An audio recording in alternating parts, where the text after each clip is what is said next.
warahmatullahi wabarakatuh. Perkenalkan, nama saya Presenter Alif dari Prodi Keperawatan Fakultas Ilmu Kesehatan Universitas Muhammadiyah Purwokerto.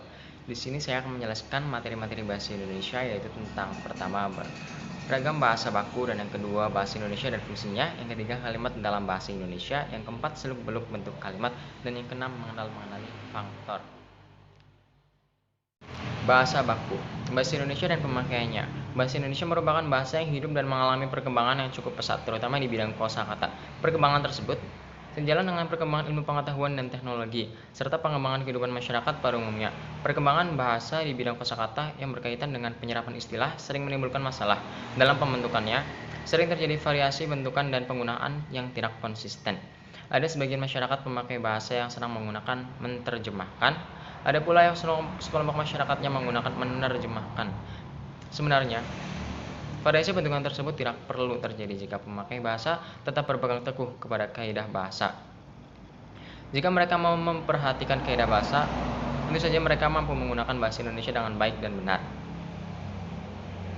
Ragam bahasa baku adalah ragam yang dilembagakan dan diakui oleh sebagian besar masyarakat pemakainya sebagai bahasa resmi dan sebagai kerangka acuan norma bahasa dan penggunanya. Ragam baku dapat berupa ragam baku lisan dan ragam baku tulis.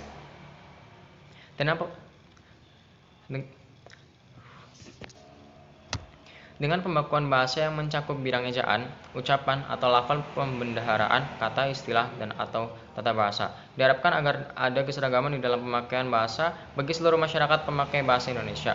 Hal ini juga untuk menghindari pertentangan antara yang benar dengan yang salah dalam pemakaian bahasa Indonesia akibat variasi-variasi yang timbul karena perkembangan bahasa tersebut.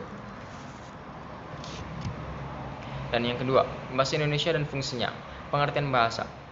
Bahasa sering diartikan oleh sebagian alat komunikasi. Pengertian yang demikian itu sebenarnya merupakan pengertian yang dirancaukan dengan fungsi bahasa secara umum.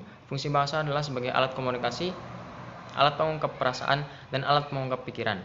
Sebagai alat komunikasi, bahasa bermanfaat untuk menghubungkan satu orang dengan orang yang lain dalam berinteraksi sosial. Bahasa sebagai pengungkap perasaan artinya bahasa digunakan oleh manusia sebagai alat untuk mengungkapkan apa yang mereka rasakan, misalnya sedih, senang, marah, simpati, atau empati. Bahasa sebagai alat pengungkap pikiran artinya bahasa itu digunakan oleh seseorang untuk mengungkapkan hal-hal yang ada dalam pikirannya, misalnya mengungkapkan pikiran tentang setuju atau tidak setuju pada sebuah pendapat, mengungkapkan gagasan tentang kemajuan organisasi atau lembaga tertentu, atau mengungkapkan gagasan untuk mencapai kemajuan bersama. Oleh karena itu, jika bahasa diartikan sebagai alat komunikasi sangat kurang tepat. Pengertian orang tentang bahasa sangat beraneka ragam, bergantung kepada teori apa yang dipakai. Setiap teori mempunyai definisi yang berbeda antara yang satu dengan yang lain. Apabila hal itu kita perturutkan, maka kita tidak akan mungkin berbicara tentang bahasa. Yang pertama, yaitu menurut struktural bahasa dapat didefinisikan sebagai suatu sistem tanda lambang bunyi yang dihasilkan oleh alat ucap manusia yang bersifat arbitrer dan konvensional. Berkaitan dengan ciri sistem, bahasa bersifat sistematik dan sistemik. Berarti bahasa bersifat sistematik karena mengikuti ketentuan-ketentuan atau kaidah-kaidah yang teratur. Bahasa juga bersifat sistemik karena bahasa itu sendiri merupakan suatu sistem dan subsistem, misalnya subsistem fonologi, subsistem morfologi, subsistem yang lainnya. Signifian adalah unsur bahasa yang berada di balik tanda yang berupa konsep di dalam benak si penutur. Orang awam menyebutnya sebagai makna. Signifian adalah unsur bahasa yang merupakan wujud fisik atau yang berupa tanda ujar. Dalam pengertian ini, wujud fisik atau yang berupa tanda ujar merupakan salah satu ciri signifian. Bunyi non-ujar dan tanda yang lain selain bunyi ujar tidak dapat digolongkan signifian. Wujud ujaran seorang individu pada suatu saat tertentu disebut parol, sedangkan sistem yang sifatnya sosial disebut langue. Kalimat dalam bahasa Indonesia. Pengertian kalimat. Kalimat dalam bahasa Indonesia mempunyai dua pengertian. Dua pengertian ini mengacu pada konsep bahasa itu sendiri, sebab bagaimanapun juga kalimat merupakan bagian dari bahasa. Karena bahasa itu mempunyai dua pengertian, yakni bahasa dalam bentuk primer dan bahasa dalam bentuk sekunder, Maka pengertian kalimat jika mempunyai dua pengertian dalam bentuk primer yaitu lisan. Kalimat adalah satuan gramatikal yang mengungkapkan pikiran yang utuh dalam wujud lisan. Kalimat diucapkan dengan suara naik turun dan keras lembut, di sela jeda, dan diakhiri dengan intonasi akhir yang diikuti oleh kesenyapan yang mencegah terjadinya perpaduan atau asimilasi bunyi ataupun proses fonologis lainnya.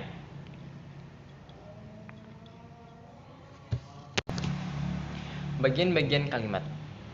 Kalimat dilihat dari segi bentuknya dapat dirumuskan sebagai konstruksi sintaksi terbesar yang terdiri atas satu kata atau lebih. Hubungan struktural antara kata dan kata atau kelompok kata dan kelompok kata yang lain berbeda-beda. Sementara itu, kedudukan tiap kata atau kelompok kata dalam kalimat itu berbeda-beda pula. Ada kata atau kelompok kata yang dapat dihilangkan dengan menghasilkan bentuk yang tetap berupa kalimat seperti pada 03B, dan ada pula yang tidak seperti pada 04B. Antara kalimat dan kata terdapat dua satuan sintaksis antara yaitu klausa dan frasa. Klausa merupakan satuan sintaksis yang terdiri atas dua kata atau lebih yang mengandung unsur predikasi, sedangkan frasa adalah satuan sintaksis yang terdiri atas dua kata atau lebih yang tidak mengandung unsur predikasi. Perlu dicatat bahwa di bawah kata masih ada satu satuan tata bahasa yaitu morfem. Kalimat dan klausa. Kalimat dalam banyak hal tidak berbeda dari klausa kecuali dalam hal intonasi, akhir atau tanda baca yang menjadi ciri kalimat yang telah dibicarakan di atas. Baik kalimat maupun klausa merupakan konstruksi sintaksi yang mengandung unsur predikasi. Dilihat dari segi struktural internalnya, kalimat dan klausa keduanya terdiri atas unsur predikat dan subjek dengan atau tanpa objek, pelengkap atau keterangan, dan bentuk-bentuk pada sering diacu sebagai kalimat dan juga sebagai klausa yang bergantung pada cara memandangnya. Konstituen kalimat. Seperti telah disinggung di atas, kalimat merupakan konstruksi sintaksis terbesar terdiri atas dua kata atau lebih. Ini berarti bahwa kalimat merupakan satuan terbesar untuk pemberian sintaksis dan kata yang terkecil. Walaupun kalimat dapat diuraikan menjadi uraian kata, penguraian itu tidak langsung dari kalimat ke kata. Di antara kalimat dan kata biasanya ada satuan-satuan yang berupa kelompok kata. Baik kalimat maupun kelompok kata yang menjadi unsur kalimat dapat dipandang sebagai suatu konstruksi. Satuan-satuan yang membentuk suatu konstruksi disebut konstituen konstruksi tersebut. Analisis struktural suatu kalimat pada dasarnya adalah menetapkan pola hubungan konstituen yang memperlihatkan secara lengkap hierarki konstituen kalimat itu. Salah satu cara untuk menyatakan struktur konstituen kalimat adalah dengan menggunakan diagram struktur serta hierarki konstituen kalimat gadis. Seperti contoh yaitu, gadis itu membaca buku di perpustakaan dapat dinyatakan dalam bentuk berikut. Gadis itu membaca buku di perpustakaan. Gadis itu membaca buku di perpustakaan. Gadis itu membaca buku di perpustakaan. Seluk-beluk bentuk kalimat dalam bahasa Indonesia. Latar belakang. Kalimat-kalimat dalam bahasa Indonesia banyak keragamnya. Keragaman itu terjadi disebabkan oleh sudut pandang yang berlainan. Ada yang memandang dari sudut subjeknya, predikatnya, dan objeknya. Pandangan dari sudut predikat pun kadang kala banyak sekali. Dilihat dari predikatnya, kalimat dapat dibedakan menjadi kalimat verbal. Kalimat dapat dibedakan menjadi kalimat verbal dan non-verbal. Namun demikian, berdasarkan predikatnya pula, kalimat dapat dibedakan atas kalimat aktif dan kalimat pasif. Dalam hal itu, ciri-ciri kalimat aktif adalah kalimat yang predikatnya berawalan me, sedangkan kalimat pasif adalah kalimat yang predikatnya berawalan di. Pembicaraan pada sisi lain, berdasarkan subjeknya, kalimat itu juga dapat dibedakan atas kalimat aktif dan kalimat pasif. Kalimat aktif dalam hal itu adalah kalimat yang subjeknya mengenai pekerjaan. Kalimat pasif adalah kalimat yang subjeknya dikenai pekerjaan. Dilihat dari objeknya, kalimat juga dapat dibedakan atas kalimat aktif dan kalimat pasif. Dalam hal ini, kalimat aktif adalah kalimat yang berobjek penderita, sedangkan kalimat pasif adalah kalimat yang berobjek pelaku. Seperti contohnya itu, kekacauan seperti di atas akan sangat membingungkan. Para pemakai bahasa Indonesia, anak-anak SLTA atau SLTP khususnya akan lebih bingung lagi sebab mereka harus belajar tata bahasa untuk menghadapi ujian nasional maupun UMPTN. Masyarakat umum pemakai bahasa barangkali tidak begitu menghiraukan kekacauan tersebut. Yang utama bagi mereka adalah bahwa bahasa itu dapat digunakan berkomunikasi, jadi asal bahasa yang digunakan dapat dipahami oleh lawan komunikasinya, tidak ada masalah baginya. Mengenali faktor-faktor kalimat dalam bahasa Indonesia. Latar belakang masalah. Kurikulum tahun 2004 sering disebut kurikulum berbasis kompetensi. Berdasarkan Kamus Besar Bahasa Indonesia, kompetensi artinya kewenangan untuk melakukan sesuatu. Kompetensi sebenarnya berasal dalam bahasa Inggris yaitu competence, yang berarti kemampuan. Dengan demikian, kompetensi dapat diartikan kemampuan yang dimiliki oleh seseorang sehingga seseorang itu mampu memiliki kewenangan untuk melakukan sesuatu. Apabila orang yang bersangkutan tidak memiliki kemampuan, maka orang tersebut berarti tidak akan mampu memiliki kewenangan untuk melakukan sesuatu. Oleh karena itu, kurikulum yang berbasis kompetensi artinya kurikulum yang disusun dengan memperhatikan aspek kemampuan yang dimiliki oleh siswa, dengan harapan siswa itu kelak mampu berkembang sesuai dengan kompetensi yang dimilikinya. Para guru sering diharapkan pada persoalan yang sangat diplomatis. Di antaranya adalah adanya kesenjangan antara praktek pengajaran bahasa dan evaluasi yang harus dilakukan. Di dalam kurikulum 2004, standar kompetensi mata pelajaran bahasa dan sastra Indonesia sekolah menengah pertama dan madrasah sanawiyah disebut bahwa standar kompetensi mata pelajaran bahasa dan sastra Indonesia berorientasi pada hakikat pembelajaran bahasa, yakni pembelajaran bahasa adalah pembelajaran komunikasi. Oleh karenanya, wujud akhir atau output dari pengajaran bahasa adalah mahirnya seorang siswa untuk berkomunikasi baik dalam ragam tulis maupun lisan, serta dalam suasana formal maupun non-formal. Agar seseorang siswa mampu memiliki kompetensi tersebut, ada 4 keterampilan yang harus dikuasai, yaitu keterampilan menyimak, yang dalam kurikulum 2004 disebut dalam keterampilan mendengarkan. Terus yang kedua keterampilan berbicara, yang ketiga keterampilan, yang keempat keterampilan membaca, keterampilan menulis. Dari keempat keterampilan tersebut, ada satu faktor dasar yang penting agar keempat keterampilan itu dapat dikuasai dengan baik. Faktor dasar yang dimaksud adalah faktor keterpahaman seorang anak terhadap faktor-faktor kalimat. Terlebih pada keterampilan berbicara dan menulis situasi yang formal. Pemakai bahasa Indonesia masih banyak yang belum mampu mengenali faktor-faktor kalimat. Dalam bahasa Indonesia, ketidakmampuan pemakai bahasa Indonesia dalam mengenali faktor kalimat itu akan menyebabkan pemakaian yang bersangkutan tidak mampu pula menghasilkan kalimat secara gramatikal. Ketidakmampuan menghasilkan kalimat secara gramatikal berarti seseorang itu tidak mampu berbahasa Indonesia dengan benar. Hal demikian ini sangat kontradiktif dengan cita-cita bangsa Indonesia, yakni untuk senantiasa memakai bahasa Indonesia secara baik dan benar.